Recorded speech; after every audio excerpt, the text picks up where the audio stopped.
Гэта вайна праз перамогу Украіны да незалежнасці Беларусі. Большасць беларусаў не зразумела кошт незалежнасці і кошт свабоды. Калі людзі жывуць і думаюць, што моя хата з краю, тады вайна прыйдзе у яго дом. Лукашенко далей супрацоўнічае з рэжымам Пуціна. Кріпак, он пуцінскі кріпак. Слова «ка».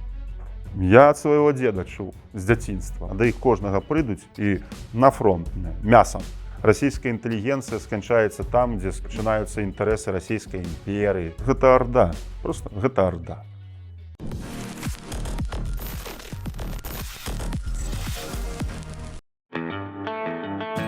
Наратыў, што расейцы, украінцы, беларусы брацкія народы. Але чамусьці так атрымліваецца, што беларусы і украінцы разумеюць друг друга. І толькі расейцы там говорите по-русски, мы не разумеем. Да, не жадаюць ні размаўляць, ні чытаць, ні слухаць. Прывітанне. Меня клічуць Павел дядька Шурмей, тимчасово выконуючы абавязкі камандзіра палка імя Кастуся Каліновскага. Прыклад для ўсіх беларусаў, і не толькі, таго, што ўсё ж існуюць людзі, якія не баяцца, не пужаюцца са зброяй у руках, даказваць сваё права на існаванне. Права існавання незалежнай Беларусі, на права на сваю думку. Яны даказваюць, што, на жаль, шматлікае, а што я магу зрабіць? А што ад мяне залежыць? Тое, чым карыстаюцца звычайна дыктатары. Для мяне полк Каліновскага, вось, гэта прыклад супраціву. Гэта вайна праз перамогу Украіны да незалежнасці Беларусі. Украіна сваім прыкладам даказала і паказала, што Расія гэта проста, гэта, на жаль, не проста пшык, але гэта, як кажуць, колас на гліняных нагах. Украіна, якая вось праз, пачынаючы з развала Саюза, страціла сваё там моўна баяздатнае войска. Пасля 14 год анексія Крыма, ДНР, ЛНР, але галоўнае народ, дух народа, воля народа. І пры той дапамогі Злучаных Штатах і ўсяго света, не толькі Злучаных Штатах, а ўсяго свету, вайсковай дапамогі, фінансавай дапамогі, пры тым, што гэта дапамога магла бы быць у разы больш вялікая. І нават з той дапамогай, якая ёсць, Украіна паказала ўсяму свету, што Расія нічога не можа зрабіць. Яны патрапілі ў залежнасць ад Кітая, зараз там супрацоўнічаюць, просяць аб дапамозе Іран, Паўночную Карэю. Перамога Украіны яшчэ больш аслабіць Расею, і у беларусаў з'явіцца акно магчымасцей адстаяць сваю незалежнасць, зрабіць сваю краіну незалежнай. Народу Беларусі адкрыецца магчымасць взяць уладу ў свае рукі. Расіі будзе, якая б яна не існавала, у якім там маштабе, ей заўжды будзе дзела да Украіны, да Беларусі, бо гэта рэал-палітык. На жаль, гэта так. Людзі марылі, верылі ў тое, што мірным шляхом нехта аддасць сваю гэтую ўладу. Чалавек, які на той момант ужо 26 гадоў быў пры ўладзе, гэта ж все бачна, што ніхто пры яго словах «я не трымаю сінімі пальцамі за власць». Камаў. Не хапіла таго, што людзі павінны разумець, што свабода, незалежнасць проста так не ты яе не атрымаеш. У 94-м, нават не ў 94-м годзе, у 91-м годзе, калі Беларусь стала незалежнай, яна проста, гэтая незалежнасць, упала зверху. Радзянскі Саюз, Савецкі Саюз разваліўся, і вось, калі ласка, жадайце, вось вам незалежнасць. Людзі не зразумелі кошт гэтай незалежнасці. І, зноў жа ж, усе гэтыя наратывы, якая краіна раней была, каўбаса за 2,20, пломбір, які смачны, усіх у нас праца была, усіх там бескаштоўная адукацыя была, у нас усіх там медыцына была бескаштоўная. Ну, мы все ведаем, што гэта на самой справе не зусім так было. Людзі давалі ўзяткі, каб іх там дзеці паступілі ў навучальныя установы, якія пажадаюць. І нават самае горшае не ў якія пажадаюць, а проста прыстроіць, каб была нейкая хлебная добрая праца пазней пасля адукацыі. Юрысты, медыкі, інжынеры, якім не было насамрэч яны не цікава, іх справа была. Это просто быў сродак, як зарабляць грошы. Все. Вось праз такія прыклады, праз такія моманты, вось що з сябе уяўляў там Савецкі Саюз. І ў 91 годзе, на жаль, большасць беларусаў не зразумела кошт незалежнасці і кошт свабоды. А на жаль, разумеюць людзі тады, калі гэта, на жаль, крывёю, здароўем, цяжкай працай здабываецца.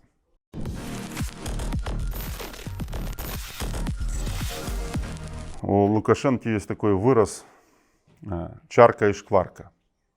Там галоўнае, каб была чарка і шкварка. Было што там крыху выпіць і закусіць, умоўна кажучы. І калі людзі жывуць і думаюць, што моя хата з краю, што мяне гэта не датычыцца, што там за мяне няхай вырашаюць палітыкі, нешта. Не. Калі чалавек сам за сябе не вырашае, то вось тады вайна прыйдзе ў яго дом. Раней ці пазней. У 22 годзе мы все ведаем, у Мікалаеўскую адміністрацыю абласную прыляцела ракета, загінула, калі дакладна не памятаю, каля 50 чалавек. Там загінуў мой кум, які ваяваў в АТО ў 14 годзе. Шмат хлопцаў, хто ў той момант былі ў тэробароне Мікалаеўскай, там знаходзіліся, загінулі. І ў тым ліку загінула беларуска, якая шмат гадоў уже жыла ў Мікалаеве і узначальвала в добрым сэнсе групоўку беларусаў у Мікалаеве. Яна ў той момант там знаходзілася і загінула.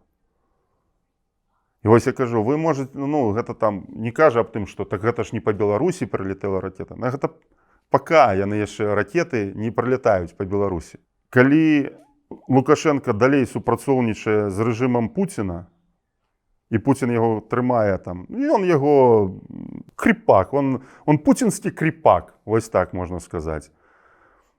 І можа надысці такі момант, калі ён ужо не здолець Лукашенка адвільваць ад таго, каб не быць уцягнутым дакладна з беларускім войскам у вайну.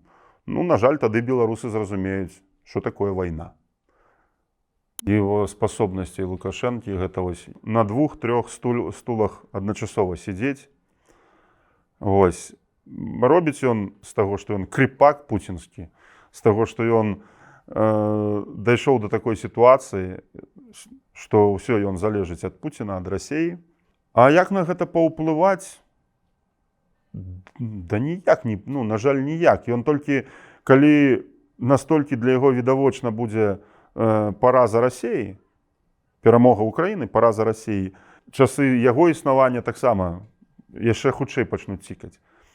Таму, умоўна кажучы, калі бах, заўтра Пуціна не стане, скажем так, Пуціна заўтра не стане, у Расіі нейкія сілы, якія адразу з'явяцца, якія пажадаюць як мага хутчэй садзіцца за стол перамоваў, і за стол перамоваў не вось на гэтых пазіцыях, як зараз агучылі, а там усё гэта была памылка, мы там выходзім на мяжу 91 года, так мы разумеем, што гэта там фашысцкі рэжым Пуціна, мы іншыя, мы другія.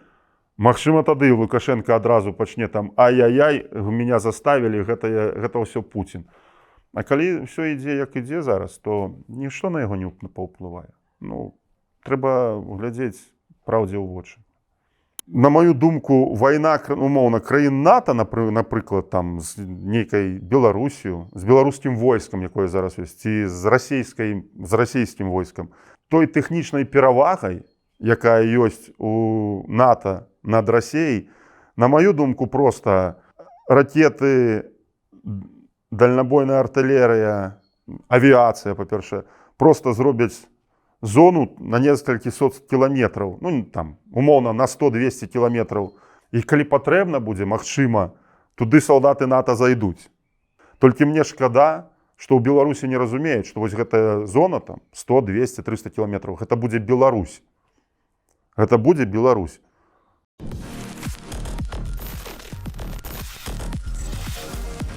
Расейцаў не 140 мільёнаў. 140 мільёнаў тых, хто грамадзян Расійскай Федэрацыі. А рускіх по нацыянальнасці, я думаю, што там нават не 100 мільёнаў, і там, магчыма, іх там 40 мільёнаў, можа так палічыць, 50 мільёнаў. Не, я іх, што іх патрэбна? Да і патрэбна, каб у кожную хату, вось як што в Украіне, што ў Беларусі, прыйдзе вайна ў кожную хату, у кожнага, з кожнага да іх. Калі тыя, хто не жадаюць, ну, не жадаюць вайны, а да іх кожнага прыйдуць і на фронт, мясам. Ну, магчыма, такое таксама у іх павінна адбыцца. Я першы раз звярнуў на гэту ўвагу ў пачатку 95-го года. Першая чеченская вайна, все мы ведалі, што там адбывались падзеі, якія. Ось проста хлопчыкі, хай яны расейцы, але проста звычайныя маладыя хлопцы, прызыў, якіх туды бросілі, і чеченцы, щоб про іх не казалі, яны воювалі на сваёй землі за сваю землю, за сваю вольнасць, за сваю свабоду. І вось на пачатак 95-го года мы там пару дзён жылі ў нейкай такой звычайнай савецкай старой гасцініцы. І акрамя нас, там, як на маю думку, я дакладна не ведаю, но я зараз так уяўляю сабе, што гэта быў нейкі ОМОН ці СОБР, з поўначы ці там, магчыма, з Сібіры недзе. Яны былі проста, вось у іх там падрыхтоўка астатняя перад адпраўкай у Чечню. Мне так цікава было на іх глядзець. Я разумеў па іх размовах, што яны ў хуткім часе патрапяць у Чечню. І ты так глядзіш, вось, ну, вайна, у Расіі ідзе вайна, вось людзі едуць на вайну, а там Петербург, Москва, ну, ось астатняя Расія. Ну, война и война. Ну, тебе не пошансовало, тебя призвали, ты там не маешь грошей откупиться, ты там, ну, и потрапил ты на войну. Ну, сам, твои проблемы, твои пытания. Чому яны гэта робяць? Орда. Чому яны гэта робяць? Тому что за стагоддзя там ничего не змянілася. Да и вообще, вспоминая лет 10 назад, у них же выбирали 10 как там, самых значимых россиян в истории России. Ну, что у них такое было. Там первых 3 места: Иван Грозный, Петр I и Сталин. Те, кто там понятно, что к нам, ну там, короче, те, кто больше всего уничтожил собственное население, вот у них это вот не просто орда, а чем глубже нагнул, чем глубже засунул и еще дал больше, тем вот тогда мы любим. Вот это классно. Вот по-другому мы не умеем. Нам надо царь, блин. А почему? Потому что свобода — это ответственность. Ты выбираешь сам. Не кто-то за тебя выбирает, а ты сам за себя выбираешь. И ты ответственен за свою судьбу, за свою жизнь. За там, судьбу своих детей на некотором этапе. Вот что свобода. А для многих... И в полк, неважно, где свобода для некоторых, это вот, блин, так я должен сейчас сам выбирать. А для других, вот я сейчас полк вспомнил, свобода — это они считают, что мы можем делать все, что хотим. Нет, это тоже не так. Свобода — это ответственность, самое первое и самое главное. И свою жизнь просто 20 лет назад вспоминаешь. Ты понимаешь, как я говорю, насколько вы все обосрали. Просто взяли и обосрали. Все, для всего мира, в первую очередь для себя, для всего мира, естественно, для нас всех. Российская интеллигенция скончается там, где починаються интересы Российской империи. А зараз Москва, яку я называю Москвабадом, и Российская Федерация все больше становится славян, по-іншаму скажем, славян там становится все меньше. Ось. Ну, галоўны адказ — гэта орда. Просто гэта орда. Калі нічога свайго нема, ось, ну, нема нічога. Калі так, ёсць шмат народаў, там, фіны, угры, чувашы, мордва, потым прыйшлі монголо-татары, ось. І потым у нейкі момант, там, умоўна, 2 стагоддзя назад, 3 стагоддзя назад, ім стала відавочна, што як усё ж ось Украіна пад іх уплыў потрапіла. Речь Посполитая, на жаль, была поделенная. Треба нам зараз користатися моментом, використовувати їх історію, каб їх утримати у своїх руках. Ну, коли там, навіть там русські, російці так не казали, як казали, московіти, там, ну, зараз би сказали. Ну, глядите, там, може нехто покрыўдзіцца. Мой дед, який лічыў себе полякам, я з заходняй Беларусі, і там, ну, як расейцы, усіх расейцамі пісалі, палякі, я палячу, ну, полякамі пісалі. Це я кажу, просто беларусы, якія там былі апалячаныя. Але он лічыўся полякам. У сям'і размаўлялі па-польску, ну, гэта польска-беларуская сумесь, магчыма, была такая. І вось слова «катап» я ад свайго деда чуў з дзяцінства. Я разумею, што в Украіне вельмі распаўсюджанае таксама гэта слова.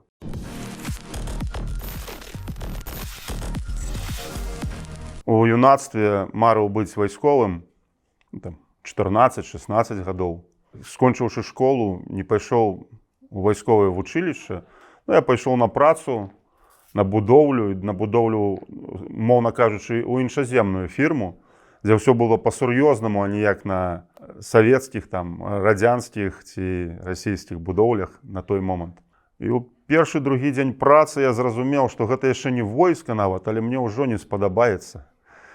Я нават, не будучы прафесійным спартоўцам, я павінен быў ісці ў спартыўную роту Узброеных сілаў Рэспублікі Беларусь. Нават распісаўся ў павестцы, на меня директива лежала, але нават у спортроту я не потрапіў. І ў 28 гадоў прыйшоў вайсковы камісарыят просто атрымаць свой вайсковы квіток. Так я не потрапіў у войска, але зацікаўленасць да вайсковай справы засталося на ўсё жыццё. Кожны год я ездзіў у Карпаты па восені на паляванне ў горы, дзе, як жартавалі мои старэйшыя сябры украінцы, курс павышэння кваліфікацыі бандеравца, дзе на 4-5 дзён мы жылі ў гарах, хадзілі па горах з стрэльбамі. Досвед быў добры, як падысці, як пачуць, пабачыць звера, як падысці ціха да яго. Гэта ў жыцці потым патрэбна было. Астатнія гады, ну, я жыў на 3 краіны. На Беларусь, Украіну і Злучаныя Штаты Амерыкі. Таму што Беларусь радзіма, маці, сябры, хата дзедаўская, прадзедаўская. В Украіне жонка, таксама сябры. А ў Злучаных Штатах, ну, падрыхтоўка да спаборніцтва. На момант пачатку гарачай фазы вайны, у лютым 22 года я знаходзіўся ў Злучаных Штатах Амерыкі. З раніцы, прачнуўшись, пабачыў шматлікія паведамлення, званкі ад жонкі, ад сяброў. Моя жонка украінка. Ніхто не жадаў у гэта верыць, ніхто не жадаў уяўляць сябе, што ў 21 стагоддзі можа адбыцца такое. Ужо 1 сакавіка, 1 марта я быў у Варшаве, дзе ўжо на той момант існаваў беларускі цэнтр, дзе збіраліся хлопцы, якія добраахвотнікамі ехалі в Украіну. І 7 сакавіка, 7 марта я быў ужо в Киеве. На базе ТРО Азова, дзе на той момант уже стварылася беларуская рота добраахвотнікаў, якая потым ператварылася у спачатку батальён, а потым полк імя Кастуся Каліноўскага.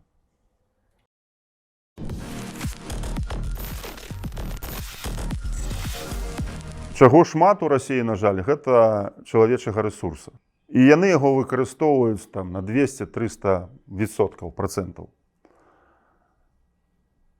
Тэхнічныя рэсурсы іх зменшаюцца, таму мы бачым, як яны цесна супрацоўнічаюць на любых умовах з Іранам, з Паўночнай Карэяй, з Кітаем, які цягне рэсурсы з Расіі, робіць з іх з Расіі свайго васала, і ў той жа момант праз вайну ён лічыць, што Захад таксама траціць свае рэсурсы, дапамагае Украіне.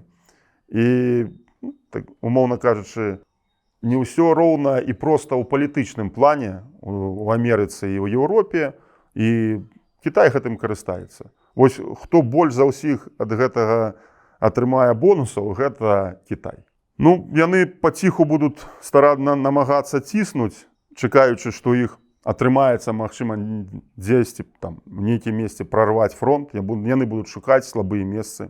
Рэсурсаў людскіх для гэтага хапае, але трэба разумець, што час таксама іграе супраць іх, што санкцыі пачынаюць ўсё больш эфектыўна працаваць супраць Расіі. У лепшым выпадку для сябе яны лічаць, што ось тэрыторыі, якія яны сумелі захапіць, сесть за стол перамоваў з разлікам, каб заставіць іх за сабою. На мою думку, Украіна павінна павярнуць усе тэрыторыі, якія яна страціла, выйсці на мяжы 91-го года.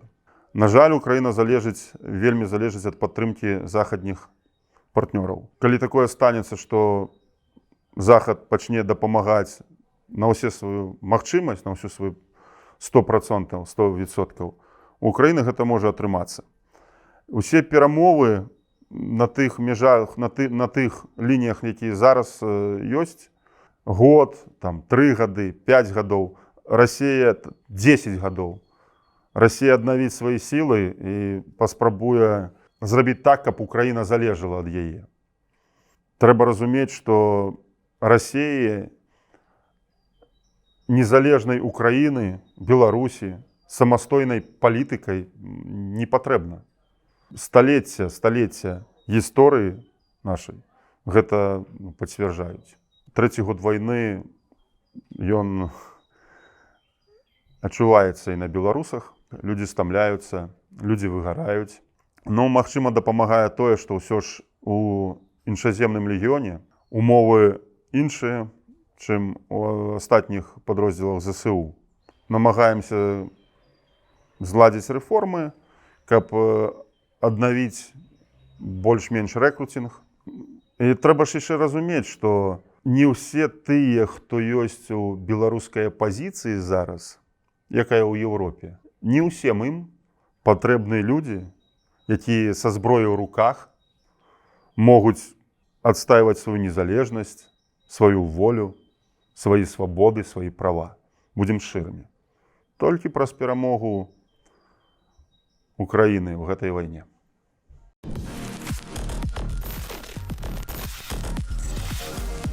Для шмат каго гэта як чэмпіянат свету по футболу паглядзець. Сесть на канапу з півам, там, што там на Белгародчыне? Ну як там, што там у іх атрымалось, куды яны дайшлі, што яны захапілі. А каб менш на канапе сидзелі, а больш людзей паднялася і прыядналася бы, то, магчыма, далей бы зайшлі і больш захапілі і утрымалі бы.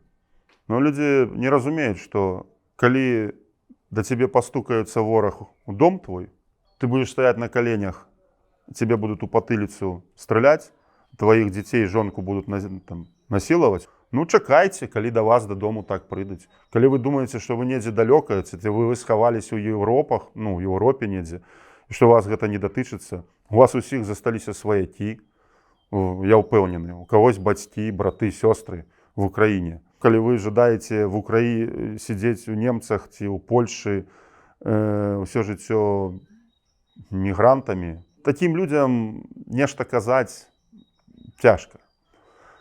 Насамрэч цяжка. Але яшчэ, на мою думку, і ўлада Украіны, збройныя сілы Украіны павінны хутка мяняць падыходы старыя савецкія, камплектавання, падрыхтоўкі, выкарыстоўвання баявых падроздзелаў.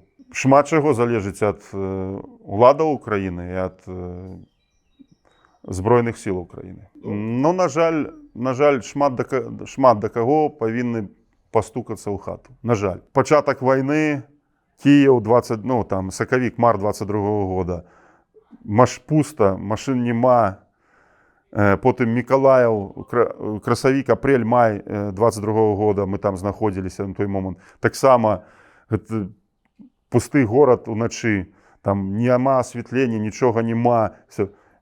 І ось зараз, калі вораг адціснут ад Кіева, вораг умоўна ад Мікалаева на большую відстань націснут, гарады жывуць, там трафік, пробкі, там кінатэатры працуюць, торговыя цэнтры працуюць, усё гэта нібыта нічога не адбываецца, сірена, ну сірена і сірена, там паветраная трывога.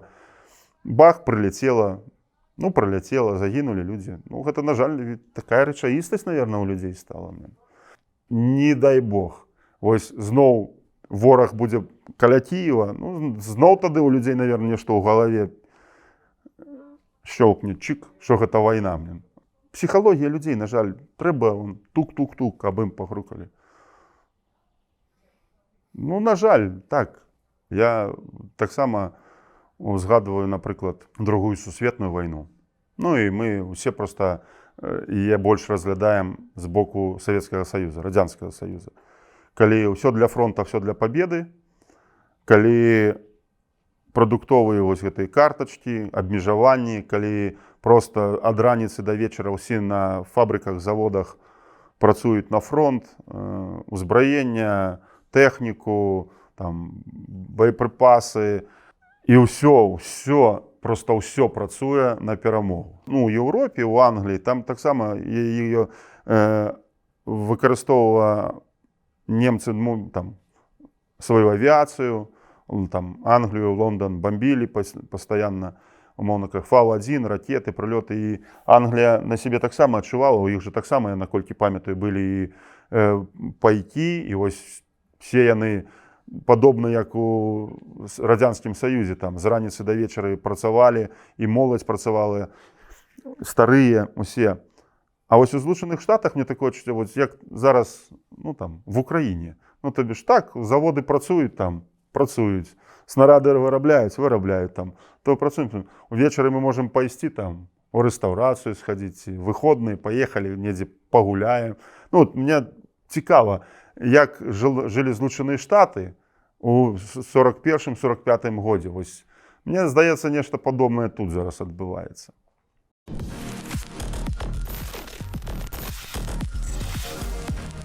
Новая вайна. Новая вайна. Вось новая вайна дакладна будзе, калі все застанецца на тых лініях, якія ёсць зараз. І тут, умоўна кажучы, калі Расія атрымае такую паразу, якая вымушана, ну, яна вымушана будзе павернуцца на мяжы 91-го года, то там у галавах крыху больш застанецца, ну, будзе разуменне, што не трэба пачынаць новую вайну, бо гэта можа скончыцца вельмі непрыемна. А калі застанецца так, як зараз ёсць, то, ну вось, у нас жа вось атрымалася зрабіць так. Мы атрымалі там Крым маем зараз, Херсоншчыну маем, там ДНР, ЛНР. Ну, трэба пачакаць, сілы аднавіць, набраць сілы, там, далей яшчэ да Дніпра дайсці, там, Адэсу з Мікалаевым забраць. Умоўна кажучы, скажем так, по носу яны ўжо атрымалі, но яшчэ яны не на сраке. Лёс кожнага з нас у нашых руках. Мы можам лічыць, што мы нічога не вырашаем у жыцці, што залежыць нешта там ад палітыкаў. Не. Лёс кожнага з нас у нашых руках. Лёс нашых сямей, нашых дзяцей, наша жыццё. І калі кожны гэта зразумее, тады мы як нашмат хутчэй пераможам. Што в Украіне, што в Беларусі. Всё проста.